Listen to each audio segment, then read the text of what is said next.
Assalamualaikum warahmatullahi wabarakatuh. Waalaikumsalam Waalaikumsalam warahmatullahi wabarakatuh.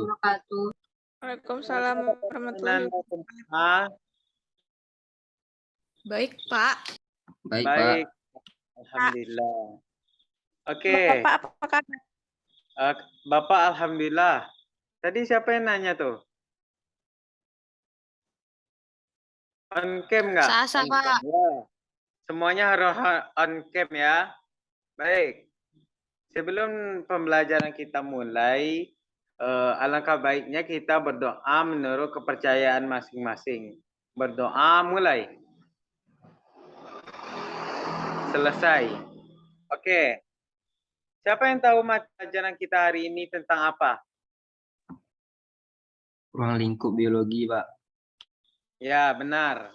Jadi pada hari ini kita akan mempelajari tentang ruang lingkup biologi. Ruang lingkup biologi ini adalah kita pada materi ini akan mempelajari tentang biologi. Biologi itu terdiri dari dua kata, yaitu bio dan logi. Bio itu artinya apa dan logi itu artinya apa? Coba sebutkan arti dari tersebut. Nanda semua silakan.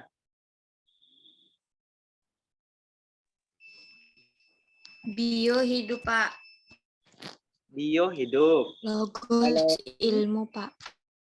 Ilmu. Oke, benar. Jadi, biologi itu adalah ilmu yang mempelajari tentang makhluk hidup. Jadi kan kita tahu nih, ilmu biologi itu adalah ilmu yang mempelajari tentang makhluk hidup. Coba Anda semua sebutkan apa saja cabang-cabang dari ilmu biologi ini. Ayo. Silakan.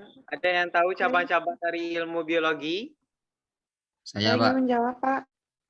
Ya, jawab. Silakan. Ada fisiologi, zoologi. Oke, yang lain ada yang bisa jawab? Ada taksonomi, Pak. Anatomi, morfologi, Pak. Botani, Ya. Pak. Terima kasih, Pak. Ya, berarti cabang ilmu biologi ini banyak sekali yang harus kita ketahui. Ada 22 macam cabang ilmu biologi. Jadi, Bapak ingin bertanya lagi. Kan kita telah tahu bagaimana apa-apa saja cabang-cabang dari biologi ini ilmunya. Jadi, Bapak ingin tahu, kenapa ilmu biologi ini penting untuk kita pelajari?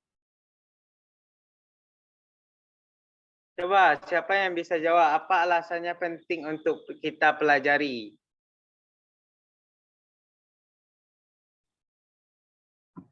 Saya, Pak. Oke, silakan. Supaya kita mengetahui kehidupan makhluk hidup, Pak. Oke, teman-teman yang lain ada yang bisa menambahkan? Oke, ada?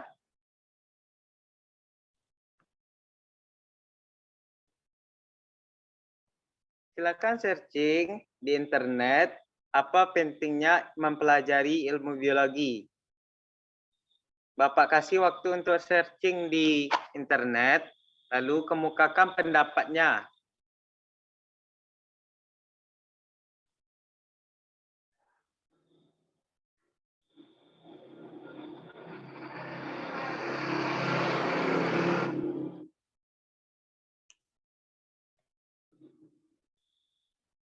Oke, siapa yang bisa jawab? Siapa yang bisa jawab kenapa pentingnya kita mempelajari ilmu biologi ini? Fania bisa? Bisa, Pak. Oke, silakan Fania. Jadi gini, Pak, kalau menurut saya ilmu biologi ini sangat penting dipelajari. Salah satunya, Pak, tentang belajar tentang keanekaragaman tumbuhan dan hewan. Nah, kan biologi itu berhubungan dengan makhluk hidup, berhubungan dengan alam. Jadi kalau kita mempelajarinya sangat penting kayak kalau kita belajar biologi kan kita tahu, Pak, jadi bagaimana keanekaragaman, bagaimana keunikan dari hewan dan tumbuhan yang ada di terutama di tempat kita di Indonesia, Pak, gitu. Mungkin sekian dari saya, Pak. Ya, terima kasih Fania. Oh, benar yang dikatakan oleh Fania. Jadi, biologi ini sangat penting kita pelajari karena kehidupan kita ini tidak terlepas dari yang namanya biologi. Contohnya saja di bidang pertanian. Sekarang, pertanian itu telah dibantu oleh berbagai macam ilmu. Contohnya saja, saat kita pengendalian hama, ilmu biologi ini bisa membantu kita. Contohnya pada pemberian pestisida, tidak akan diajarkan pada ilmu-ilmu lain, kecuali pada biologi ini.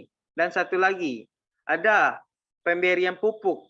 Kadar pupuk ini kita pelajari di biologi. Bagaimana kandungan nutrisi yang diperlukan tumbuhan, bagaimana tumbuhan itu harus bisa memperoleh cukupnya air atau tidak, itu kita pelajari di biologi. Oke. Silakan simpulkan oleh Ananda semua, apa hasil dari pembelajaran kita hari ini. Silakan salah seorang untuk menyimpulkan apa hasil belajar kita. Kepada Vila, bisa? Bisa, Pak. Oke, silakan Vila.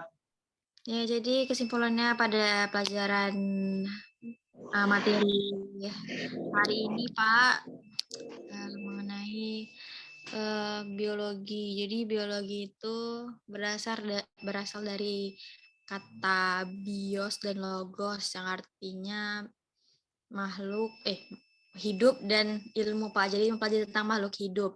Nah, cabang-cabang dari biologi ini banyak sekali seperti yang sudah disebutkan oleh teman-teman tadi, dari zoologi, terus banyak lagi lah mungkin parasitologi dan lain-lainnya. Nah, manfaatnya sangat banyak sekali, beragam, juga telah disebutkan oleh teman-teman Vila tadi. Jika kita mempelajari ilmu tentang biologi ini, terutama untuk lingkungan sekitar kita, lalu di bidang pertanian yang telah Bapak jelaskan tadi juga sangat bermanfaat sekali, Pak. Mungkin sekian kesimpulan dari Vila, Pak. Baik, terima kasih Vila. Jadi, memang betul yang dikatakan teman kita tadi, dengan mempelajari biologi ini, kita akan memperoleh berbagai manfaat. Bukan hanya sekedar pengetahuan, tetapi juga prakteknya dalam kehidupan. Seperti yang Vila jelaskan tadi, contohnya pada bidang pertanian, kita bisa melakukan pengendalian hama, pemberian pupuk, dan lain-lain sebagainya. Itu hanya kita dapatkan di biologi saja. Baik, karena waktu pelajaran kita telah habis dan Bapak juga ada kelas di kelas lain, Bapak cukupkan materi pembelajaran kita hari ini, dan jika terjadi kesalahan dan kekurangan, Bapak mohon maaf. Bapak sudahi dengan Assalamualaikum warahmatullahi wabarakatuh. Waalaikumsalam Waalaikumsalam warahmatullahi wabarakatuh.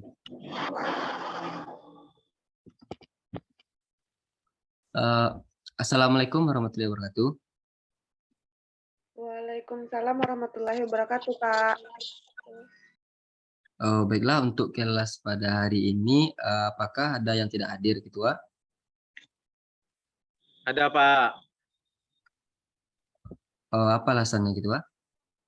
Ada yang sakit, ada yang tanpa keterangan dan sebagainya, Pak. Baiklah, nanti disuruh untuk konfirmasi sama saya ya. Oke, Pak. Baiklah, sebelum kita memasuki materi yang terbaru, mungkin kita sedikit membahas materi yang minggu kemarin, apa-apa saja jenis virus ya. Mungkin di sini masih ingat apa saja jenis virus? Ada Hafiz, ada ingat? Enggak, Pak. Lupa, Pak. Mungkin bisa dibantu Hafiz oleh teman-teman yang lain, mungkin bisa Vila, apa saja jenis virus? Virus, contoh-contohnya kemarin itu, Pak, virus. Ya. Ini, Pak, virus COVID. Ya, terus apa lagi ya? Virus HIV, flu burung. Ya, siapa tadi yang bilang HIV juga? Ya betul. Ya, flu burung juga. Cacar monyet, Pak. Ya, cacar monyet, ya virus yang sedang viral-viral ya sekarang ya. TBC, Pak. TBC. Iya. Halo. Ya, terima kasih ya jawaban dari Villa sama si Sasa. Kan minggu kemarin kita udah bahas dampak buruk dari virus. Sekarang kita bahas tentang dampak positif atau hal yang menguntungkan dari virus tersebut. Nah, mungkin ada yang bisa menjelaskan apa mungkin yang hal yang menguntungkan dari virus ini? Mungkin ada mungkin Fania, Izin menjawab, Pak. ya Menurut silakan. saya mungkin dampak positif dari virus salah satunya ya Pak, Ya, berhubung sama penyakit. Nah, berhubung ya, sama kayak kekebalan sistem tubuh gitu loh Pak, gitu. Kayak ya, kalau misal nih kayak dari suatu apa, dari suatu virus itu yang kayak gimana ya, kayak dikasih, yang udah pernah terkena virus itu Pak. Jadi kita kayak ambil lagi gitu dari orang yang terkena virus tuh gitu. Kayak pokoknya tuh intinya tuh Pak, berhubungan sama penyakit gitu loh Pak. oh ya baik, terima kasih ya jawabannya dari Fania. Eh Selanjutnya mungkin salah satu atau enggak pernah pernah nggak Ananda mendengar kata vaksin? Pernah? Pernah, Pernah Pak. Pak. Nah Ah, ya itu maksud saya tadi Pak. oh itu maksudnya. Jadi salah satunya itu dampak menguntungkan mungkin dari virus ini adalah vaksin. Jadi eh, ada ndak Ananda yang bisa menjelaskan apa perbedaan dari virus dan vaksin ini? Mungkin ada yang bisa mungkin ada yang bisa menjelaskannya. Hafiz, ngapain Hafiz? Bengong-bengong Hafiz? Ya Pak, maaf Ya, Pak. Hafiz. Silakan, mungkin Hafiz tahu apa itu vaksin? Kalau vaksin itu, kalau menurut saya Pak, vaksin itu mungkin eh, sebagai bentengnya mungkin Pak, sebagai antisipasi atau juga disebut antigen untuk bisa eh, meningkatkan kualitas dari sel darah putih ini agar bisa melawan si virus ini Pak. Baik, terima kasih Hafiz. Ya Pak. Ya, terima kasih penjelasan dari Hafiz. Mungkin ada yang lain yang ingin membantu Hafiz, mungkin yang menambahkan jawaban Hafiz. Mungkin ada yang lain. Villa mungkin bisa. Halo Villa, bisa? Iya, Pak. Iya, Pak. Ya, bisa. Apa? Iya, Pak. Ya, fungsi dari vaksin tadi, Pak. Iya, apa itu vaksin? Nah, gitu. Kan Oh, tadi udah dijelaskan sama si Hafiz, terus si Fania, terus mungkin ada opini dari Villa tentang vaksin. sebagai apa, Pak? Sistem kekebalan tubuh. Sistem Iya. kekebalan tubuh ya. Mungkin terima kasih atas jawaban Villa. Mungkin sedikit saya luruskan ya. Virus ini merupakan vaksin ini merupakan si virus ini atau patogen ini yang sudah dilemahkan gitu atau yang sudah mati. Jadi virus ini dimasukkan ke tubuh seseorang untuk dibuatkan antibodinya. Jadi misalkan virus ini masuk lagi ke tubuh yang orang yang sudah divaksin, jadi tubuhnya itu sudah mempunyai antibodi untuk melawan virus tersebut. Paham? Ada paham? Pak. Baik, mungkin segitu saja penjelasan materi kita pada hari ini. Mungkin ada yang bisa menyimpulkan hasil dari pembelajaran kita hari ini. Silakan, Hafiz. Oh, baik Pak. Jadi yang saya tangkap tadi bahwasanya materi kita ini mempelajari tentang virus. Virus ini ada dampak baiknya dan dampak buruknya. Tadi Bapak mengatakan bahwa virus ini memiliki dampak baik seperti seperti dalam pembuatan vaksin. Contohnya tadi yang dijelaskan teman kita tadi bahwasanya vaksin itu sebagai anti tubuh. Mungkin hanya itu, Pak. Ya, baik. Terima kasih, Hafiz ya. Baiklah, cukup sekian pembelajaran kita hari ini. Apabila ada salah, saya mohon maaf. Assalamualaikum warahmatullahi wabarakatuh. Waalaikumsalam Warahmatullahi wabarakatuh. Bismillahirrahmanirrahim. Assalamualaikum warahmatullahi wabarakatuh. Waalaikumsalam. Waalaikumsalam warahmatullahi wabarakatuh. Baiklah, anak-anak, untuk pelajaran kita hari ini kita lakukan secara online ya, lewat Zoom meeting ini karena tidak memungkinkan untuk kita bertemu di sekolah. Baik, sebelum kita memulai pelajaran kita pada hari ini, marilah kita berdoa menurut kepercayaan masing-masing. Mari kita berdoa, mulai. Oke, baik. Apakah ada teman-teman atau teman-teman Anda yang tidak hadir pada hari ini? Ada, Bu. Oke, berapa orang yang tidak hadir? Banyak ya, sepertinya. Bertiga, Bu. Oke, bertiga.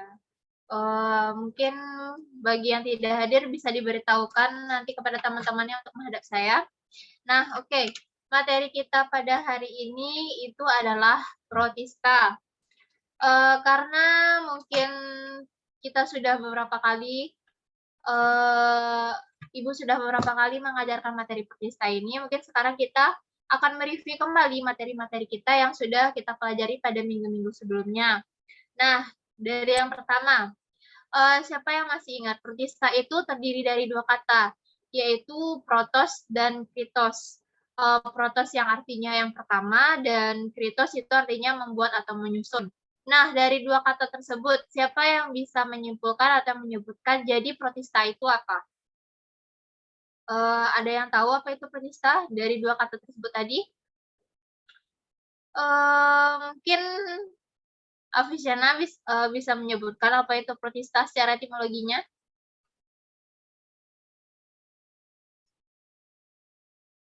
Maaf, Bu. Saya nggak tahu.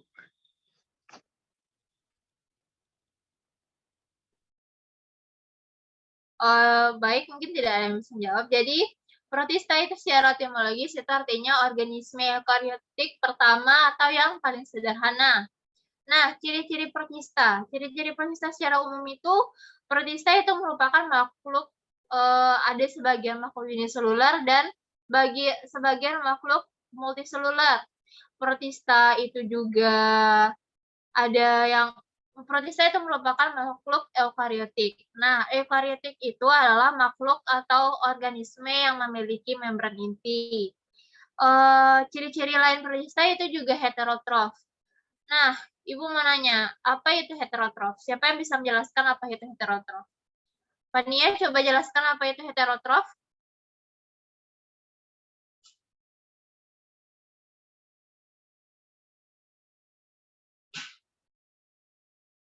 Oke, tidak ada yang tahu apa itu heterotrof? Tidak ada yang bisa menjawab? Tidak bisa masak makanan. Izin menjawab, Bu. Ya, silakan. Heterotrof tuh memperoleh makanan dengan mengabsorpsi nutrisi dari lingkungan, Bu. Iya, betul. Jadi bisa betul kata Monica dan kata Rama tadi. Jadi heterotrof itu adalah organisme atau makhluk yang tidak bisa membuat makanan sendiri. Jadi dia menghasilkan makanan dengan dari menghisap nutrisi dari makhluk lain. Nah, klasifikasi protista itu kemarin Ibu udah bilang, itu ada 3. Nah, klasifikasi protista yang pertama itu adalah protista mirip tumbuhan, dan protista mirip hewan, dan satu lagi protista mirip jamur. Nah, coba kalian sebutkan contoh dari protista mirip hewan atau protozoa. Apa contohnya?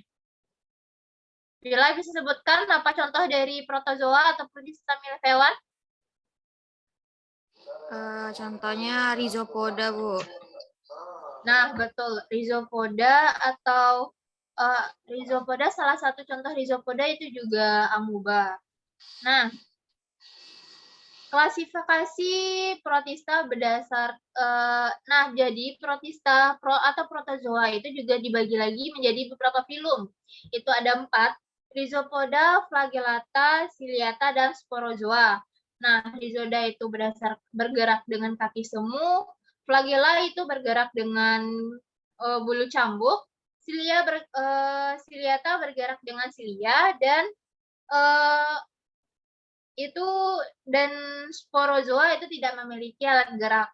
Nah, Ibu kan sudah menjelaskan nih, protozoa itu tadi dibagi lagi berdasarkan filumnya. Nah, menurut kalian, itu berdasarkan filmnya tadi itu, protozoa itu dibagi berdasarkan apa? Dibagi berdasarkan alat gerak kah, berdasarkan cara bergerak kah, atau berdasarkan apa? Kan tadi ada Alat gerak, Bu. Nah, betul. Jadi, protozoa itu jadi dibagi berdasarkan alat geraknya lagi. Nah, mungkin Ibu sudah menjelaskan panjang lebar, karena waktu kita juga sudah hampir habis, mungkin ada dari kalian yang bisa menjelaskan atau menyimpulkan kembali materi yang Ibu jelaskan hari ini. Ada yang mau menyimpulkan?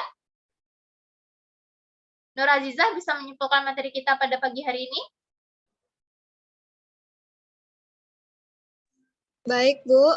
Saya akan mencoba menyimpulkan materi pada hari ini, yang mana materinya itu adalah protista. Protista adalah mikroorganisme eukariot yang bukan hewan, tumbuhan, atau fungi, Bu. Protista ini bersifat heterotrof dan memiliki inti sel.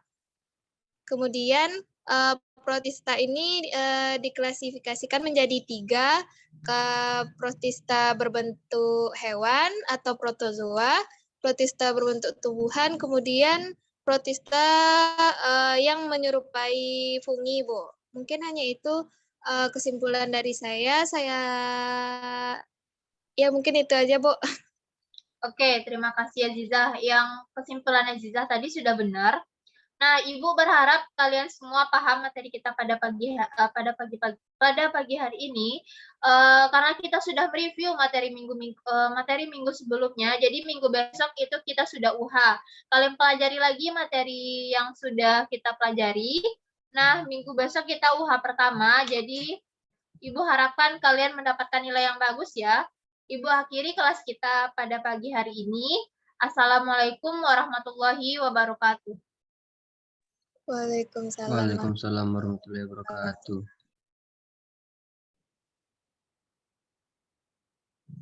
Baik, Assalamualaikum warahmatullahi wabarakatuh. Waalaikumsalam. Warahmatullahi wabarakatuh. Baik, selamat pagi anak-anak Ibu. Apa kabarnya hari ini? Baik. Baik, Bu. Baik, Baik, Bu. Bu. Ya. Udah sarapan? Anak-anak Ibu. Belum, Bu. Nah, baik, pada perkuliahan hari ini kita melaksanakan secara online, yaitu dengan via Zoom. Sebelum kita memulai pembelajaran, alangkah baiknya kepada ketua memimpin doa. Kepada Visena, silahkan. Oh, baik. Sebelum pembelajaran kita mulai, alangkah baiknya kita berdoa menurut kepercayaan masing-masing. Berdoa mulai. Selesai. Baik, terima kasih Visena. Apakah hari ini semua anak-anak Ibu telah hadir? Ada yang nggak hadir, Bu. Ada yang libur, Bu. Berapa orang?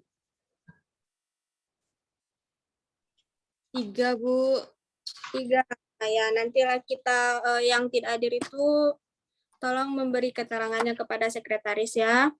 Baik, apakah anak-anak semua udah tahu kita hari ini mau belajar tentang apa? Jamur, Bu. Nah, Ini, Bu. ini betul. Ada yang masih ingat materi sebelumnya? Sudah lupa, Bu. Nah, baik. Di sini kalian muda-muda udah tua, udah pelupa ya, udah tua kalian ini. Baik, sebelum kita pelajaran hari ini, kita akan mempelajari tentang jamur, yaitu dengan nama latinnya fungi.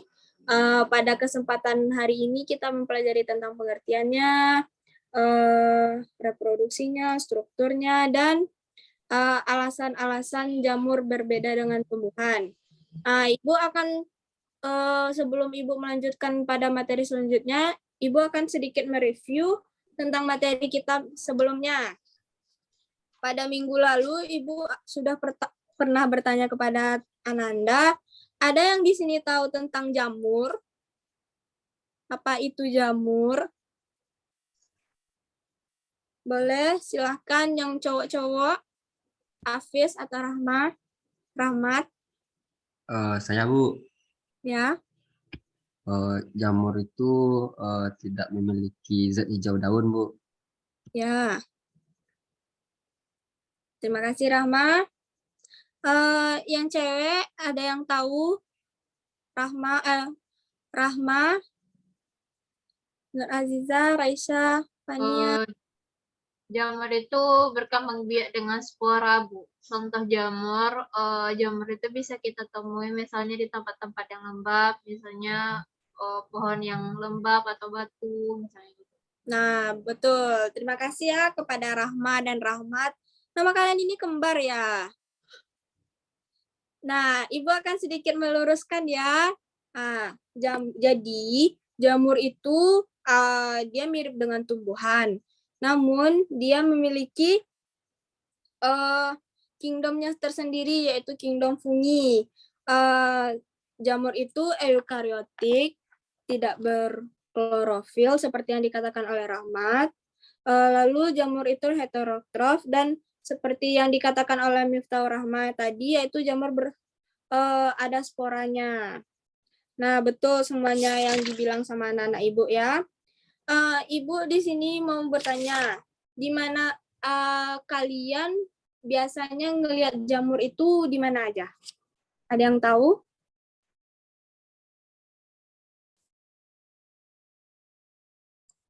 Di selokan, Bu. Dekat Ya. pepohonan Bu. Ya. Terus ada yang lain? Dan betul Lembab. jawaban Ibu ya. Ya, Visena, silakan berbicara. Tempat yang lembab, Nah, betul. kayu, yang busuk-busuk. Ya, betul. Jadi jamur itu habitatnya di tempat yang lembab, kurang cahaya, basah-basah, sisa-sisa organik, kayu-kayu lapuk, misalnya kan kayak pada roti. Ada yang pernah ngelihat jamur nggak di roti? Iya Bu, roti yang udah busuk Bu. Nah, ya, roti yang udah expired itu kan biasanya kan ada jamurnya kan?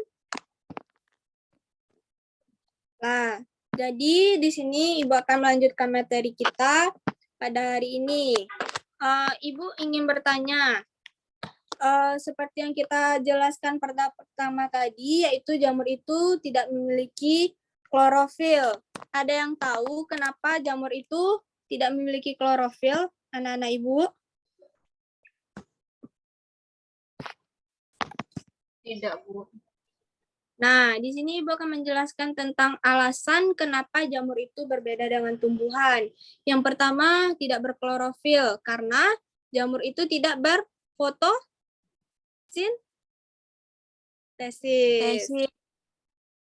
Yang kedua, seperti yang dikatakan oleh Rahmat tadi, jamur itu berkembang biak dengan apa? Spora Bu. Lalu yang ketiga, memiliki dinding sel. Jamur itu termasuk eukariotik ya. Udah tahu apa itu eukariotik anak-anak Ibu? Tahu, Bu. Apa itu, Fania? Silakan. Memiliki membran inti, Bu. Baik. Terima kasih. Betul. Itu alasan yang ketiga. Yang selanjutnya, alasan yang keempat, kepada Nur Aziza, apakah Ibu ingin bertanya, apakah jamur itu memiliki struktur pada umumnya pada akar, batang, dan daun pada jamur seperti tumbuhan yang lainnya? Tidak, Bu. Kenapa? Ada yang tahu kenapa Aziza? Kenapa alasan Aziza mengatakan tidak? Karena kalau dilihat jamur tersebut tidak jelas mana yang daunnya, Bu. Kalau diperhatikan mungkin yang jelas hanya batangnya, Bu. Nah, baik. Ibu akan meluruskan ya. Jadi jamur itu termasuk tumbuhan yang tidak sejati, memiliki akar, batang, dan daun. Akarnya berbentuk rizom. Lalu yang kelima, alasannya tidak memiliki pembuluh angkut seperti tumbuhan lainnya. Nah, seperti yang kalian ketahui, pada tumbuhan memiliki pembuluh apa aja yang ada di tumbuhan, ada yang tahu? Tahu, Bu. Apa tuh? Silakan. Pembelangkut itu ada phloem dan xilem, Bu. Nah, benar. Di tumbuhan ada pembuluh angkut, phloem, dan xilem, namun pada jamur itu tidak ada ya. Lalu alasan yang keenam, jamur itu bersifat multiseluler. Ada yang tahu apa itu multiseluler? Nah, Ibu. Memiliki Tahu, banyak Bu. sel, Bu. Makhluk banyak, Bu. Ya, betul. Siapa lagi, Fania? Iya, Bu, sama, Bu. Punya banyak sel, Bu. Ya, jadi dari katanya aja jamur itu sebenarnya ada yang multiseluler dan ada yang uniseluler. Yang multi itu kata multi, nah, berarti banyak kan selulernya. Uni berarti satu, bersel satu. Lalu untuk multiseluler itu ada yang bersel banyak. Contohnya morfologi dan tumbuhannya itu bermacam-macam. Contohnya seperti tempe atau oncom. Ada yang pernah makan tempe nggak? Pernah, Bu. Garing, Bu. Nah, itu contohnya kayak ada di tempe itu yang putih-putih itu, tahu kan kalian ya? Iya, Bu, enak, Bu, itu, Bu, tempe, Bu. Nah, ya. Pila ini suka tempe kayaknya ya. Nah, jadi itulah materi kita pada kesempatan hari ini. Sebelum Ibu menutupkan materi Ibu hari ini, Ibu ingin ada salah satu dari kalian yang menyimpulkan pelajaran kita hari ini. Siapa yang mau? Pila, Bu. Nah, silahkan Vila. Baiklah, jadi materi pada hari ini adalah mengenai fungi atau jamur. Jadi, jamur ini berbeda sekali dengan tumbuhan pada umumnya. Karena kenapa berbeda? Karena jamur ini mempunyai sifat tersendiri, di mana jamur ini eukariotik, lalu dia itu tidak berklorofil, sifatnya juga heterotrof. Lalu jamur ini walaupun dikatakan mirip tumbuhan, tapi dia tidak mempunyai daun ataupun akar sejati. Seperti yang dikatakan Ibu tadi, dia tuh akarnya disebut rizom. Nah, reproduksinya juga ada secara seksual ataupun aseksual. Terus jamur ini pun dia multiseluler ataupun berselulanya dan uniseluler atau bersel satu. Nah, contohnya pemanfaatan jamur tadi ini tuh seperti oncom ataupun tempe yang Vila sukai. Ya, itu aja, Bu. Baik, terima kasih kepada Vila ya. Jadi penjelasan dari Vila tadi udah lengkap dan Ibu akan menambahkan sedikit tentang alasannya kenapa jamur itu berbeda dari tumbuhan. Yang pertama, jamur tidak memiliki klorofil, yang kedua dengan berkembang biak dengan spora, yang ketiga komposisi selnya berbeda dengan dinding sel pada tumbuhan, yang keempat tidak memiliki struktur kepadat seperti tumbuhan, yang kelima tidak memiliki sistem vaskuler, dan yang keenam jamur itu bersifat multiseluler atau banyak sel. Baik,